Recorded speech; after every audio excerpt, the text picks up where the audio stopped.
So you discuss cases at her apartment? We were work colleagues. Welcome to Decoding TV's conversation about Presumed Innocent Season 1.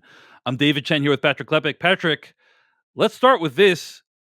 In one sentence or less, should people watch Presumed Innocent Season 1 on Apple TV+.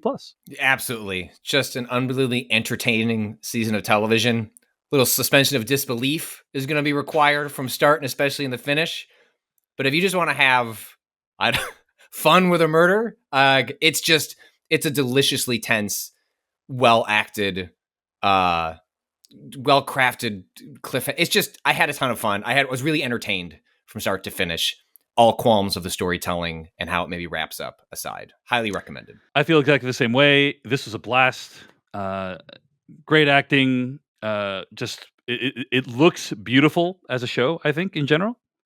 And with some qualms about how it ended, I think it is really entertaining and a great example of good episodic television and storytelling. So those are overall thoughts. You should check it out. It looks like it's been like number one on Apple TV Plus's top charts for many weeks. But we are now going to spoil everything that happens in the finale. Before we get to that, though, before we get to the events of the finale, I am really curious, Patrick Klepek, what did you think of Jake Gyllenhaal's performance in this show?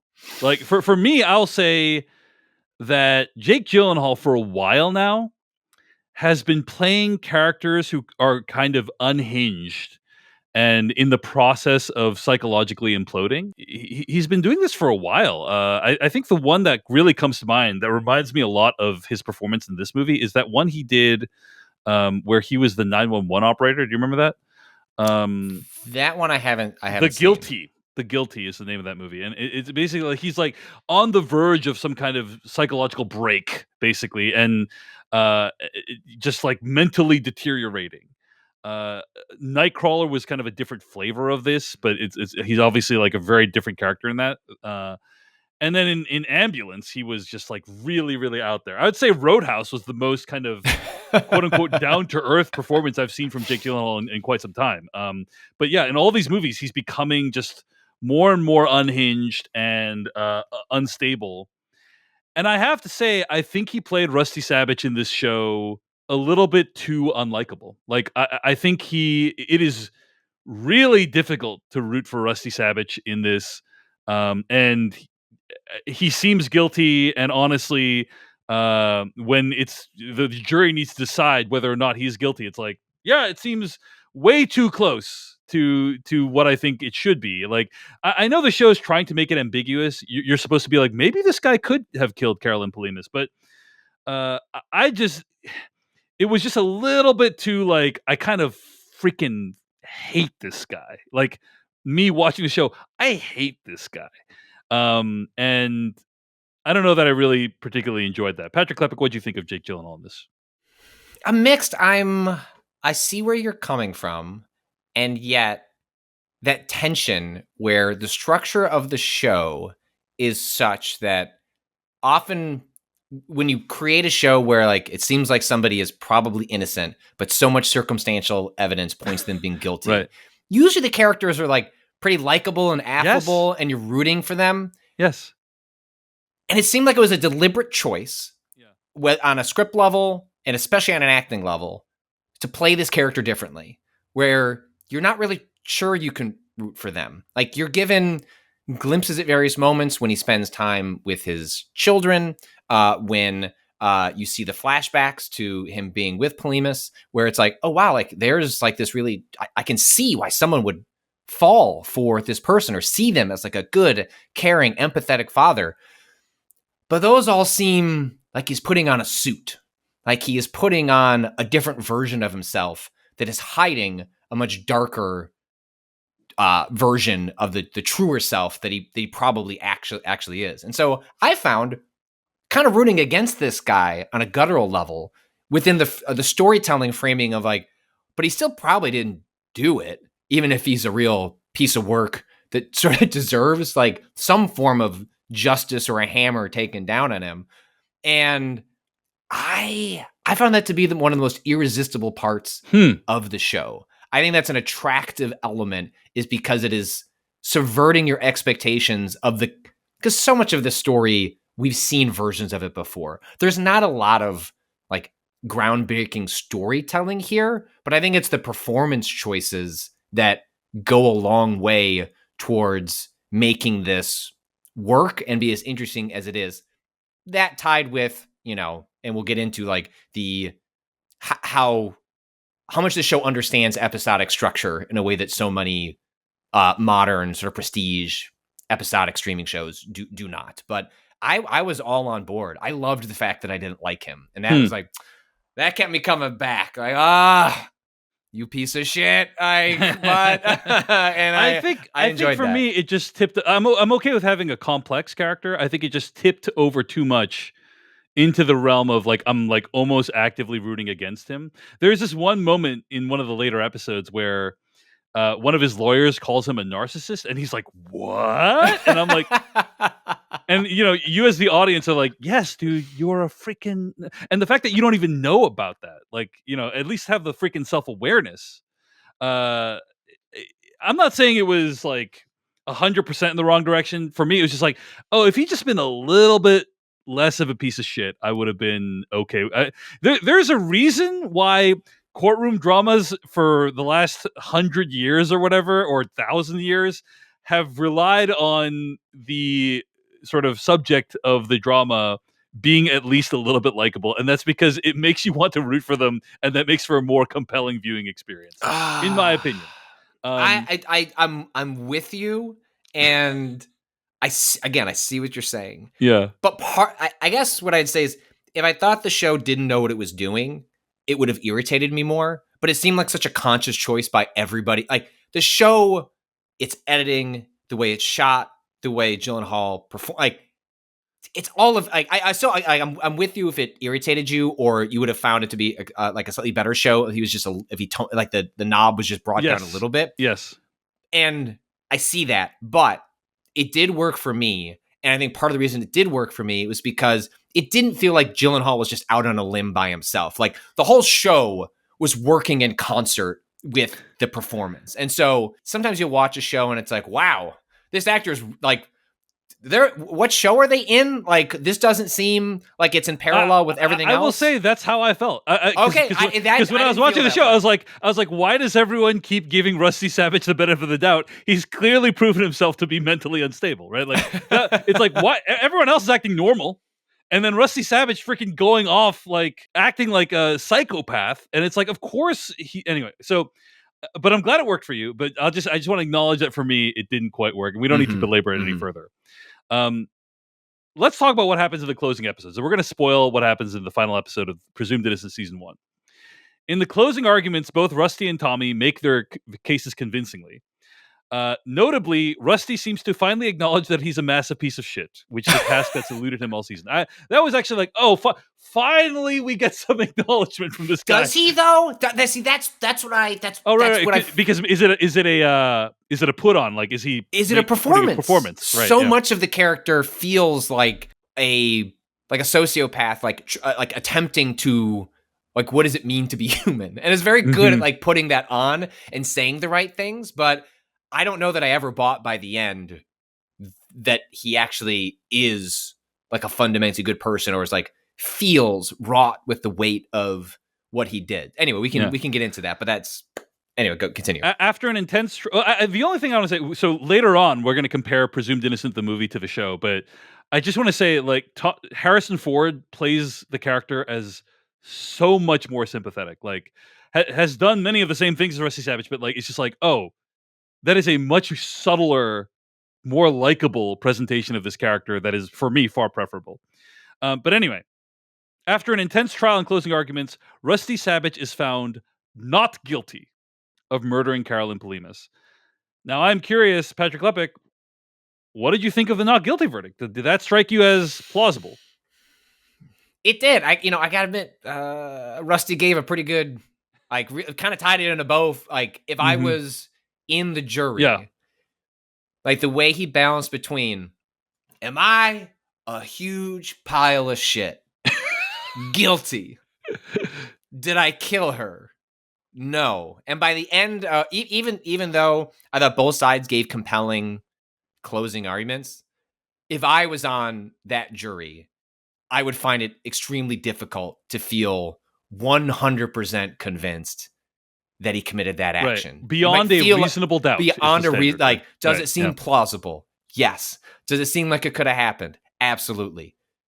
Is there doubt that it occurred? Like the way he tied that in a bow, and I think helped by admitting, like again, whether it was performance or argumentative, sort of doesn't really matter in the drama of the courtroom, and especially in a television setting. I was sort of taken by that final argument, especially as presented by him. I do not think I could convict. Even if it felt like maybe justice was slipping away, there just wasn't enough there. And so there was still some fun drama associated with the not guilty verdict, because I think the way the way you hear both arguments, right? Like you hear it from him, and when you hear it from Gyllenhaal, it's like, yeah, that adds up. And then you also get the other closing argument, and you're like, some good points, my friend. He is a real piece of shit.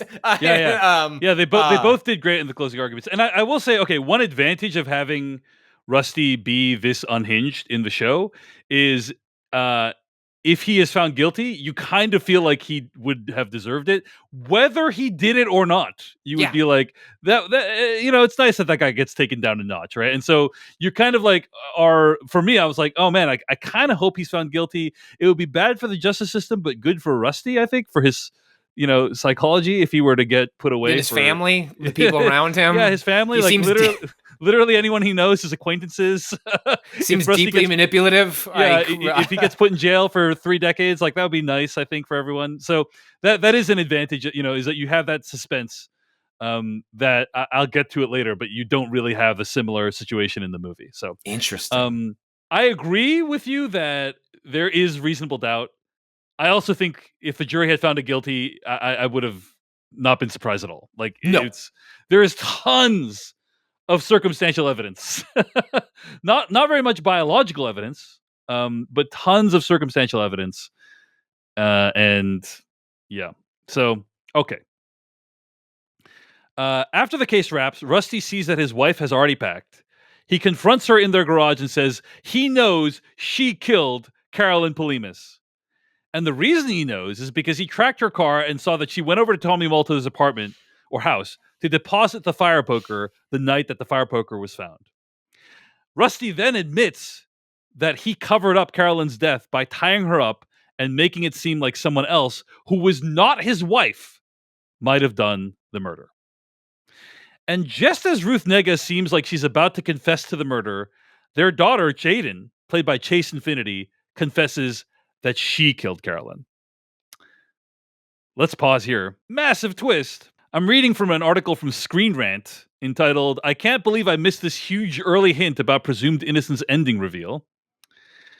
And there was a hint, there was a scene, quoting from this article, there was a scene where Jaden told Rusty about how people can often have a dissociative reaction towards a situation and commit crimes they were otherwise incapable of doing.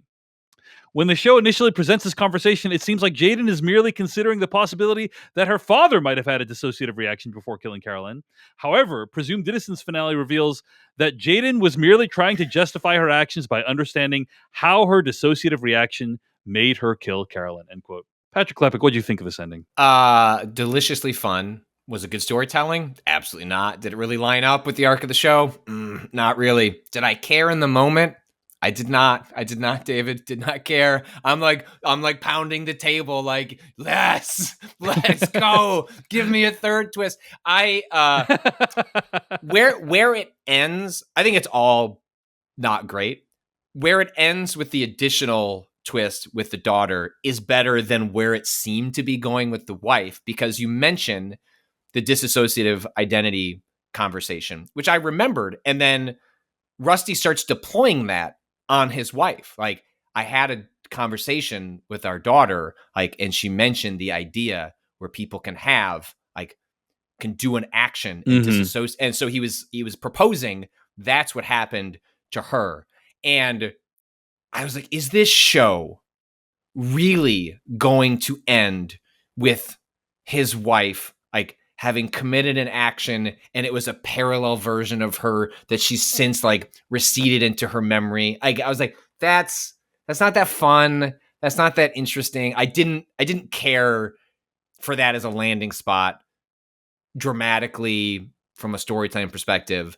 And ultimately, it wasn't saved from good storytelling. It was just saved from like a better like gotcha moment with the daughter. Like I didn't really buy it from as a story, but I was having a lot of fun at the storytelling surprise buffet. Be like, oh sure, yeah, I guess that could have happened, and that's where I kind of landed with it. I think it's better than it having been the wife as presented to that moment in the show.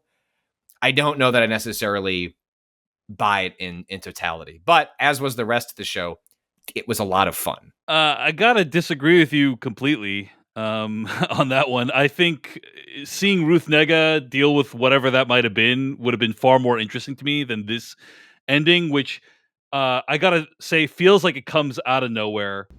What? The show has been setting up all these red herrings, and if it had been literally anyone else, I think it would have been more satisfying. Is it Tommy Molto that did it? Oh, well, at least the show has set that up. Mm-hmm. You know, has laid some track for that. And yes, technically the show has laid some track for Jaden doing it as well.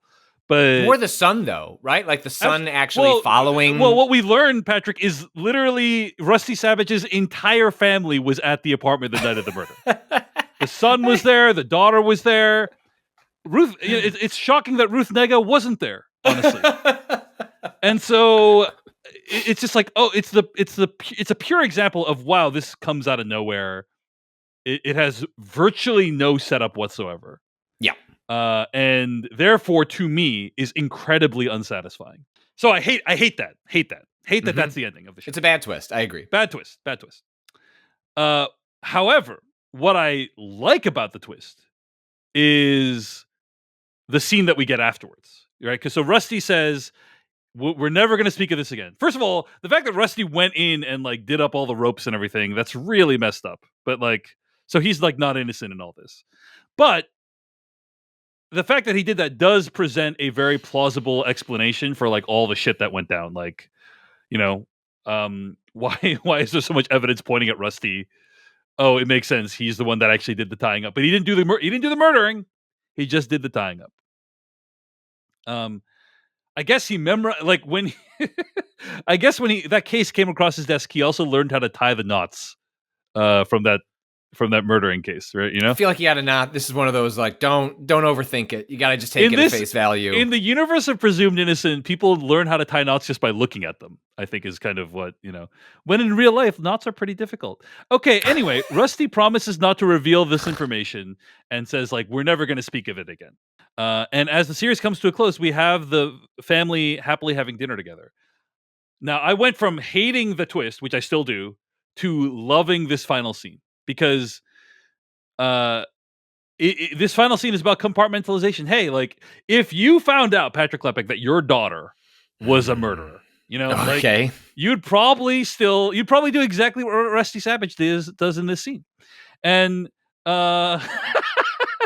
for those who are watching the video, Patrick. Okay, with the Chicago police, if you are ever to listen to this recording to try and create a narrative on my actions, please know that David Chen said those words, not me. Yeah, not Patrick Klepek. But I think what I will say is like it's very easy, I think, to watch even an implausible story like this that is obviously meant to be hyperbolic, and it's like, well, I would never do that for my family. I don't know that you can actually plausibly say what you would or wouldn't do in an extreme situation that put the entire structure of your life, the future of your family under threat. I don't know that you can say with confidence what actions you would or wouldn't take. It's very easy to say, like, I would simply turn my daughter in and she would go to jail. Like, yeah, that's probably what you should do. I think presented with I think there's like ample evidence that's not what people do because families that's complicated. Like that's not as simple as it seems on the surface. But what presumed innocence ending made me think about is how many families out there are like this. Like there's probably think of how many unsolved murders there are in the world, right? Like there's tons of unsolved murders and there's tons of people who have killed those people. I thought you were going with, well, this show does take a very extreme example. In all of our lives, we compartmentalize various traumas and then just go on being like, no, instead, No, it's David is literally wondering how many murderers are out there just smiling at the barbecue. absolutely. Like, it is not out of the question that you have been at a barbecue or a dinner or at the very least in a restaurant with a murderer. Like, Sure. who you don't know, like no one knows is a murderer because the crime was covered up, because whatever, like, and it's like, and yeah, it's like, that's, and this is the world that we live in, is like people compartmentalize and they can still live their lives and be happy. And I love that's what the ending implies. It's like, hey, yes, one of these people may have murdered an innocent woman and another person may have tied up that person's dead body in such a way that the first person couldn't be caught, but hey, the poor son, though, right? They're still having dinner as a family, They're still having dinner as a family. At the end of the day, family is what's most important. Hashtag Fast and the Furious, So like, so I actually love the final scene because it's chilling. It's chilling to contemplate how many people are out in the world have done horrible things that we've all rubbed elbows with, And I think it's true. I think it's true. We've rubbed elbows with people who have done terrible things we don't know about. So I did like that. Okay, what do you think, Patrick Klepek? What? Well, that's not my read at all on the finale. One, I thought the real, obviously what happens to Polimus is awful. She's murdered. Putting that to the side. But like the son, right? Like awful. The son's not part of the secret. The son exists in the family unit that encountered this great trauma, but he is on the outside, not even looking in. Like, he doesn't even know what the inside of this family unit is. Even if you believe in a form of, are there forms of justice for what occurred more than just like tossing this girl in jail for like a crime of extreme passion? Like, she doesn't get to have therapy. There's no restorative. Like, there's like, she is stuck. Never talking about this thing again within. Like, I think chilling is the right word to put it. And I sort of love that we don't get any dialogue.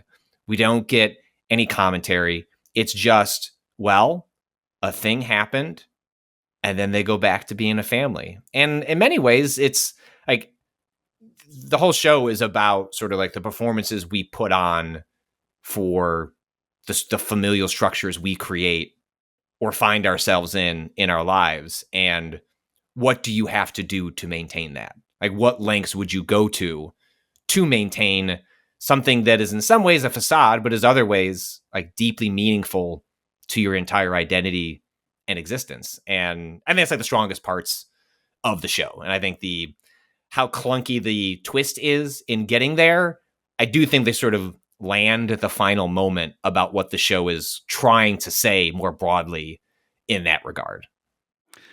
Wow, that's a far more articulate and beautifully said version of the show seems, other than we might be having dinner with murderers tonight. But I think both of our viewpoints are valid here, Patrick Klepek. This is one where there's no wrong answers. The next dinner party, putting out a sign-in sheet that says, like, just as a questionnaire, do you think you've ever been in the room with a murderer? Just asking. Just asking. Yes. Well said. And that's ultimately, to the extent that the show is about anything, I think it's about that. I do think when I look back on the show, there's a lot of great cliffhangers. But many of the cliffhangers turned out to be nothing, and that's a little bit disappointing. I wish the show had followed through a bit more on that. So I'll give you a couple examples. Like, the son was at the scene of the crime. Okay, that turns out to be completely irrelevant, right? Like, Rusty Savage's lawyer has a heart attack. Literally, an episode later, he's back and stronger than ever. So it was a good thing that you had a heart attack. Yeah, it's a good thing. So it's just like, okay, like, yes, it's really good cliffhangers, but like some of the times it's fake outs. And if you're gonna do a cliffhanger, like, I think you should follow through on it. You know what I'm saying? Like, yeah, I agree with you. Like, but they work so well for me in the moment, and the show is so expedient. Like, there's like no fat on the show at all. Like, it is just always moving. And so I think in a show that was slower that would have stuck. Like there's not time to consider the cliffhanger. I don't know if I would say there's no fat. That's not how I would put it. But I agree with you. The show is constantly moving, and there's no real time to think about things,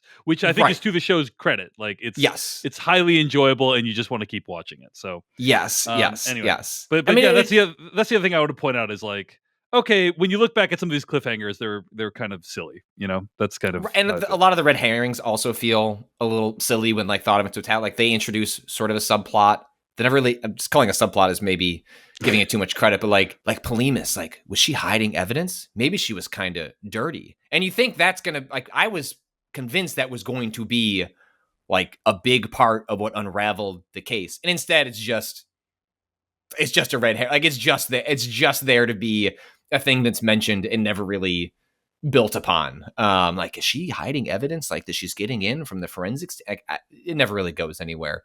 But again, like the show is just a speeding bullet train. And I don't know that I'm never going to want to watch it again. There's like no redeeming value in watching the show a second time, but it was just so enjoyable. Like I'd recommend it to anybody. Like if you're just looking for something to watch, like it comes with the highest recommendation. Just know that it's kind of a zero like it's empty calories. But boy, sometimes it's fun to just eat something. Like that's what this show was. Hey everyone, David Chen here. Thank you so much for watching that video from Decoding TV. If you want to get an audio version of the show, all you got to do is go to podcast.decodingtv.com.